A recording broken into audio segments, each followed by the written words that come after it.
ঢাকার কেরানীগঞ্জে বসত ভিটা জবরদখল ও হয়রানির প্রতিবাদে সংবাদ সম্মেলন করেছে এক ভুক্তভোগী পরিবার।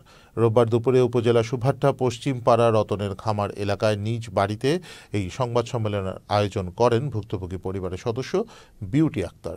লিখিত বক্তব্যে তিনি অভিযোগ করেন ২০০৬ সালে তার স্বামী ও তার নিজ নামে সুভাট্টা মৌজায় ৭% জমি কিনে বাড়ি নির্মাণ করেন। পরবর্তীতে হাসিনা বেগম নামে একজন বসত বাড়িটি ভাড়া দেন। পরে হাসিনা বেগমকে বাড়িটি খালি করে দিতে বলা হলে তিনি নিজের জমি দাবি করে বাড়ি দখল করে রাখেন।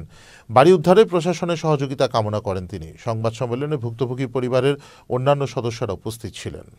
সুভাট্টা পশ্চিম পাড়া রতনের খামারের পাশে দাগ নাম্বার ২৪৩। এখান থেকে আমি ৭.৫% জায়গা ক্রয় করি। আমি সালেয়া সানি হাসিনাকে ভাড়া থাকতে দিই আমাদের বাড়িতে। কিছুদিন পরে ওনারা জোর করে আমার বাড়ি দখল নেওয়ার চেষ্টা করে। আমি ওনাদেরকে সরিয়ে দিয়েছি।